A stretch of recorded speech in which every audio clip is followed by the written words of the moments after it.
This is Hidden Killers Live with Tony Brueski, Stacey Cole, and Todd Michaels. We're digging into the case against Bryan, not just against Bryan Kohberger, but now a new case that has erupted out of this. And this is a case of the Gonzalez family going against WSU, where Bryan Kohberger was the teaching assistant. And they are arguing and they are saying, hey, you know what? There was a lot of warning signs here. Why didn't you act sooner? Why was this guy allowed to basically fester and hang out as long as he did before they finally called it quits with him? Robin Dreeke, retired FBI special agent, former chief of the Counterintelligence Behavioral Analysis Program, with us as we are breaking it down. Let's talk about the escalation a bit. I mean, WSU did have meetings. They had documentation. They had warnings. So they ultimately did fire him as a TA. But some of those documentation, some of those complaints, do we need a system that that handles certain complaints with more seriousness and with a different perspective, a different level of observation than others? Because it seems some of these, especially when you see a pattern of them, of the misogynistic behavior, of the disrespect towards women, of the harsher grading towards women. I mean, these, number one, if you get just one kind of standalone, this is weird. Okay, well, let's see if this is a pattern. Clearly, It became a pattern very quickly.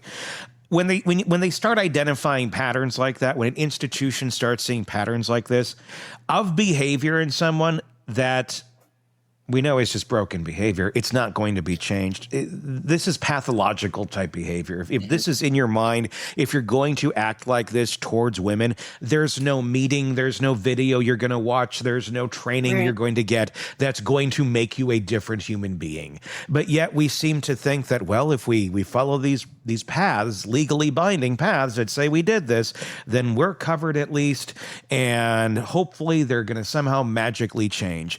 There seems to be a level of magical thinking with some HR departments and the legal community in how we handle people like this, where we give them too many passes and too many chances. And a lot of it's fear-based. It's to cover institutions' butt from a lawsuit of them suing for being fired prematurely or for not good enough cause.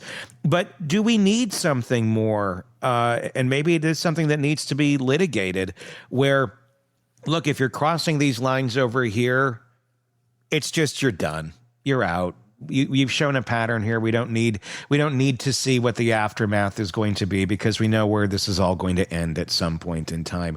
Should there just be more of a less zero tolerance type policy to this sort of behavior and less chances given over and over and over to anyone, autistic or not? Either you're going to follow these things or you're not, because at the end of the day, you're making all these people uncomfortable. You're making them feel unsafe. And sorry, once you got a pattern and you're proving it, we just don't have time for you anymore.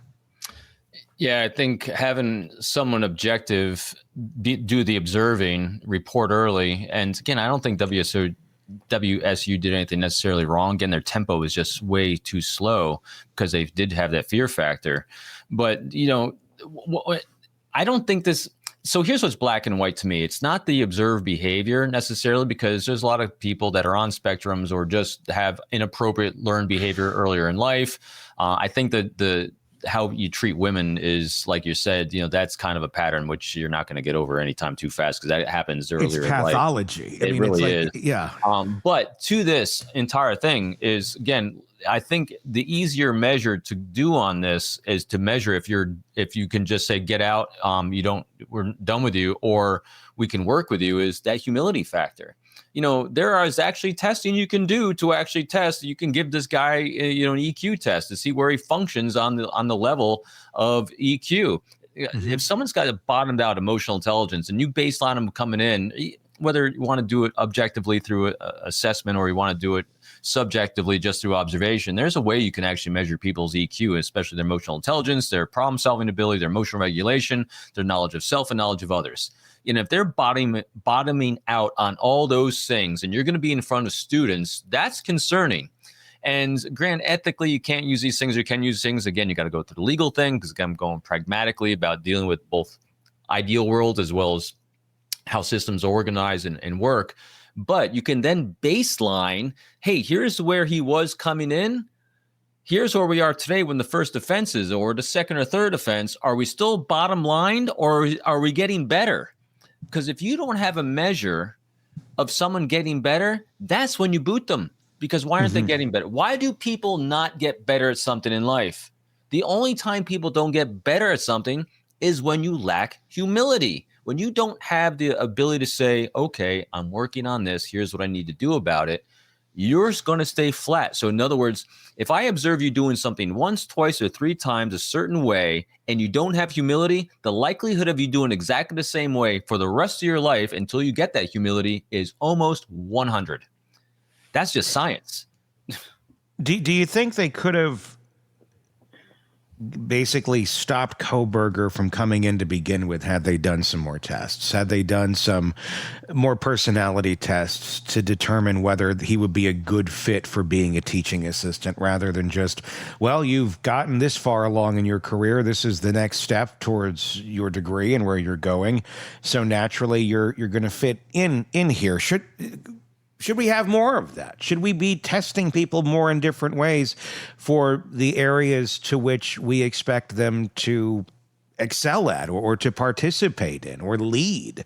Because I'm going to guess there probably wasn't any, I don't know, or much in terms of identifying what kind of a human being you're getting here into this position, other than just here's his academic accomplishments.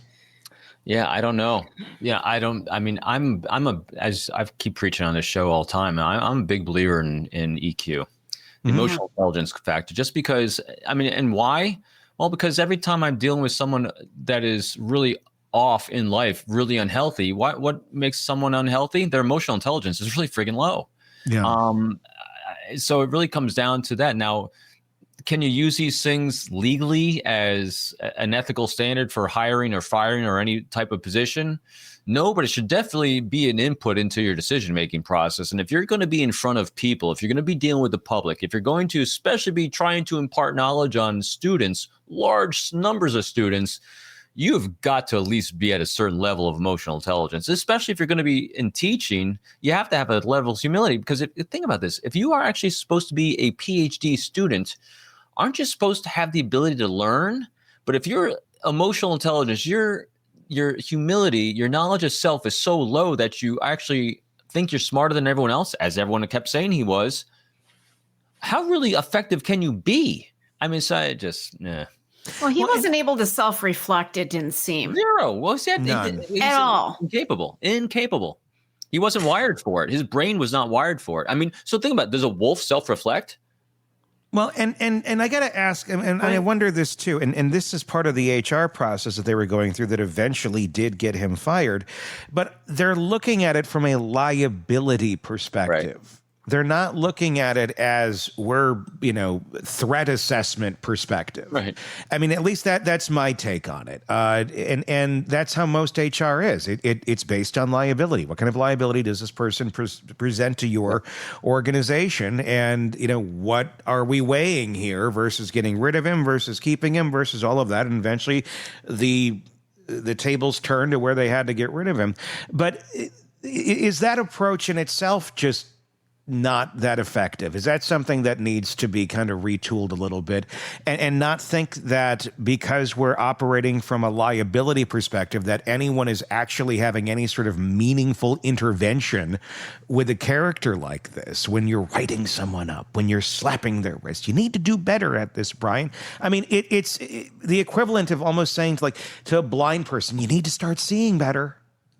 Well, if they can't see to begin with, all the encouragement in the world and all the scolding and writing up isn't going to change that. It's more so we need to accept people more so for who they are and what they are. And if that person is just a shitty human being or is damaged in some way, shape, or form that presents a threat to others, we need to call that out. We can't pretend that it's not there for fear of upsetting someone or them or their rights or this or that.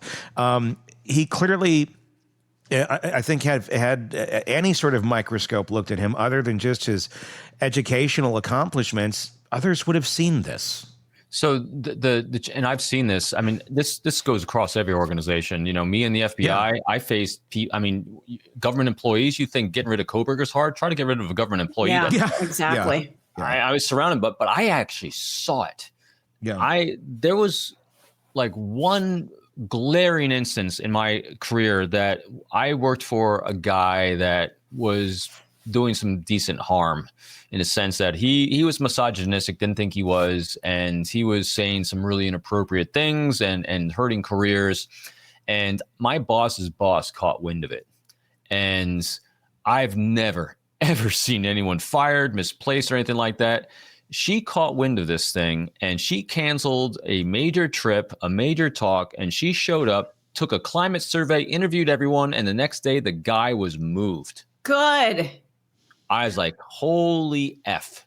That's how it's done, though. It really is. And so, so now speaking to this situation, and so how did she do that? And so this is what, and we haven't done this quite here yet either, because everyone keeps talking about Kohberger. He's creepy. He's this.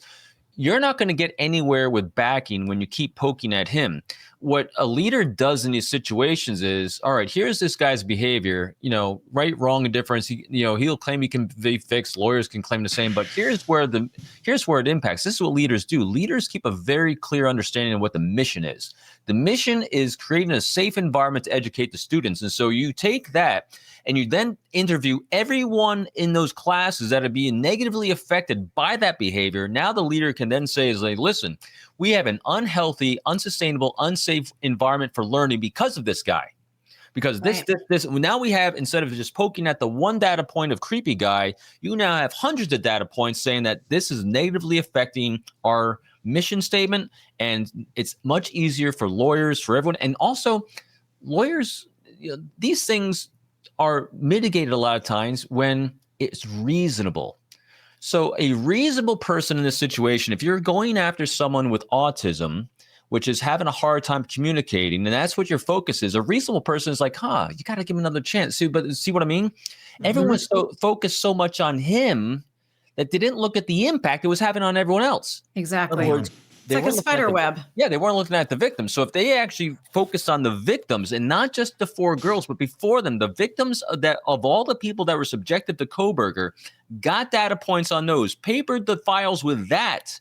Now you can say, hey, we need to remove him. And you're completely justified, because now you have stacks and stacks and stacks of reams of all these people talking about how what he's doing, the effect he's having, which is completely incongruent with the mission statement of the department, of the university, and of learning. There it is. So we need better leaders. We need people who are self-reflective and saying, you know what, your behavior is impacting all of these people. Either you shape up or we're done. Case closed. We do it in our personal lives. Why can't that be expected in our professional lives? Because they were given him, and this is where I've said this before too, I commend the kindness of the people that gave him a lot of grace. Right. But here's the problem. They gave him grace, but where was the grace for everyone's being impacted by him? So what they needed to do, this is what leaders do. Leaders shift the focus from where it shouldn't be to where it should be. Victims. Everyone was being victimized by him, but they're giving him all the leeway. No. We got to focus on all the victims before the tragic victims came about. So that's what I think the focus should be. And that's where, because I've seen people do this, but it takes the leader to know how to direct the resources, how to direct the conversation. Because this is what leaders do. Leaders solve problems, they create a safe environment and the resources for the success of others. And the way they do that is by creating that safe environment. And you do that by mitigating one cancer because you're focusing on the healthy body, because that's what the mission is. I'm sensing a seminar here that you need to put together how to train people to be good leaders. And I love that. The reality in a lot of it, though, it comes back then to the liability of, okay, well, if you're going to do this way, then expect that, you're going to get a lot of pushback over here too. It's something that we see early in education. I mean, I witnessed this in my own child's education, where there is a lot of defending. There's a lot of making excuses for. There's a lot of not holding accountable. Extremely disruptive students, students that seem to really have no desire to be there or do much of anything. Probably come from not the best of home life, and that's not great.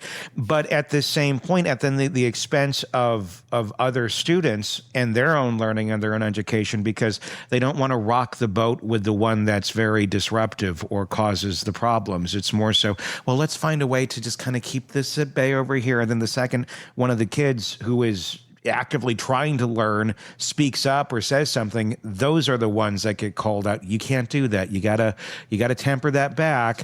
It's like, how about we get this in control over here and not go after the group over here. And when you start doing that very young ages, you start teaching kids, well, this is how this structure works.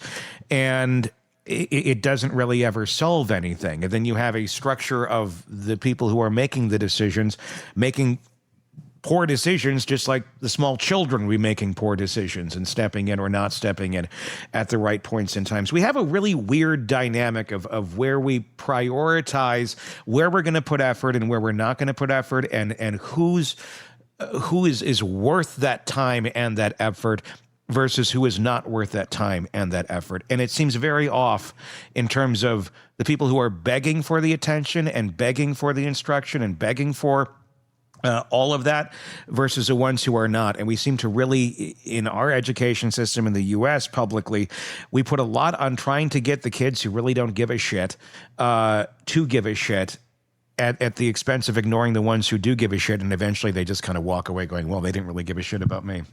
I think the pendulum swung too far in the opposite direction. Yes. We need to be right in the middle. And we've been on both ends of the spectrum here. We need to come back to center, and we need to care for somebody like a Bryan Kohberger in the beginning, but we also need to care about the people he's affecting. And you guys are 100% right. Yeah. It feels that we've stopped caring about the people that are being affected by the disruptors. Yeah. It's just collateral damage. And the institutions are more concerned about being sued by the disruptors or the legal consequences of how they're going to handle the disruptor versus the damage that the disruptor is creating over here. And so I know we keep thinking about the suing aspect and a legal aspect, and that's definitely a factor. But when you actually say, again, here's our hypothetical thought experiment. So when you have actually a healthy environment like a university or a school system that actually is trying to mitigate a Bryan Kohberger, not as a killer, but as someone that can't communicate well and he's just an ass. Yeah. When you're having these conversation discussions early on, one thing that you do is you include the parents, you include guardians, you include people in these people's lives to see what they're doing. So because part of this process then also is understanding that, letting them know, listen, here's the cause and effect of behavior. And then they're aware of it. It's in writing. And so it mitigates this legal side, because also, because lawyers are always part of these conversations anyway, they will actually see, hey, everyone's being reasonable. They're the unreasonable ones. And also the likelihood of disinterested parents or parents that aren't even there, the likelihood of lawsuits for you taking action on the benefit of a greater whole is so much lower. And it's not going to go anywhere, because I do this all the time when I'm working with family members or my own life or anyone. And granted, we're a little jaded because we keep seeing bad court systems in a lot of these cases. Right. But in general, courts are reasonable.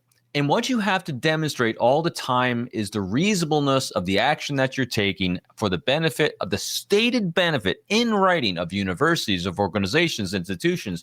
You then have to show the reasonable effort you went through to mitigate, to do all these things. All these things take bandwidth. They take energy.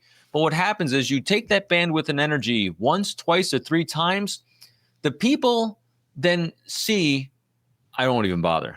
Because look, they have a process, they have a procedure in place. And so you set that standard. And so what are we doing now? We're now leading because you're setting that standard. All it takes is one really great example, really great case to see the method, to see the routine, to see the process, to see the procedure. All the time is you're taking written rules and policies. You're having no fear to enact them and no fear of legalese either, because when you're taking reasonable action for the greater benefit of others and you're given reasonable accommodation, so it's always reasonable accommodation for someone to change their pattern of behavior and they're not taking it, that's on them. That's their behavior. So they are causing a cause and effect by I'm not making the choice.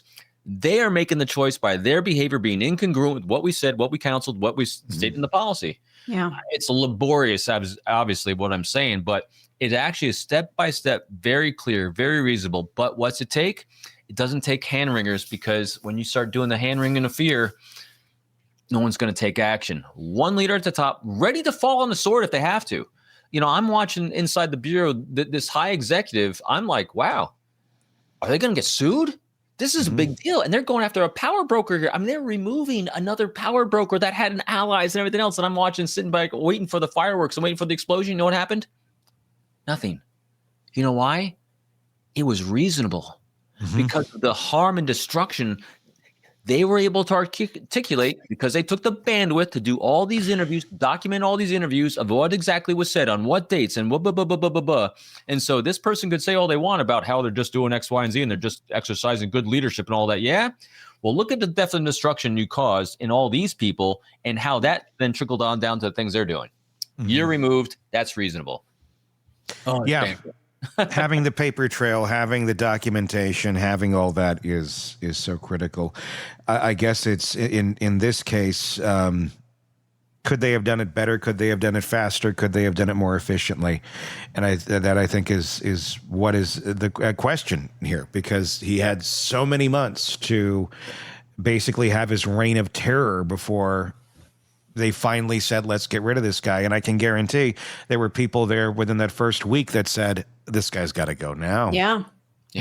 But their hands were tied, essentially, at least according to the policies that were at play at that moment in time.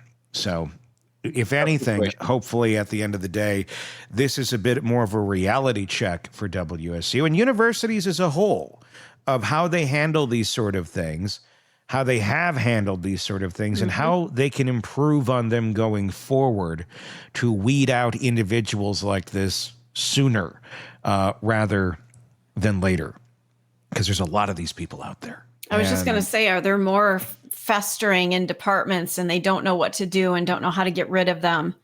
Yeah, without a doubt. Without a doubt. Yep. So hopefully this will make some sort of difference there. So I do applaud the Gonzalez for, continuing to go down this road. They don't have to. I mean, they could, but they're doing what they believe is right. This is a family of problem-solving leaders. I was going to say I don't say social justice warriors, because I don't think it's that, but just it's doing what's right in the name of their daughter that was so horribly wronged by that monster. So good for them for getting out there and doing what's right. They refuse to be victims by anyone. Yeah, without a doubt. And that whole family is just a family of leaders. I mean, all of them. They're just going to do what's right. And it's for a greater good by which they do it. So hats off to them. They're doing phenomenal work for us all. Well, and a horrible tragedy of what they went through, but look at what they are doing post. They are changing the world. They are changing the world in which they live. Yep. Robin Dreeke, retired FBI special agent, former chief of the Counterintelligence Behavioral Analysis Program. This book is his latest, Unbreakable Alliances. Makes a lovely stocking stuffer, but if you have a wide stocking, I think it would fit in there. Or listen when you're unaudible. or stuff it in a turkey. Surprise the family that Oh! way. Is this dressing? My Is books and this turkeys. Is this Nana's famous cranberry dressing? No, it's Robin's book, Unbreakable Alliances. That's what We're going to read this over Thanksgiving dinner rather than argue with each other. Wouldn't that be nice? Anyway, check that out wherever books are sold. It is definitely worth checking. And the audiobook, too, also available on Audible or wherever. All right. Until next time, for Todd, for Stacy, and Robin, I'm Tony Brueski. We'll talk again real soon. Want more on this case and others? Then press subscribe now and don't miss a moment of true crime coverage from Tony Brueski and the Hidden Killers podcast.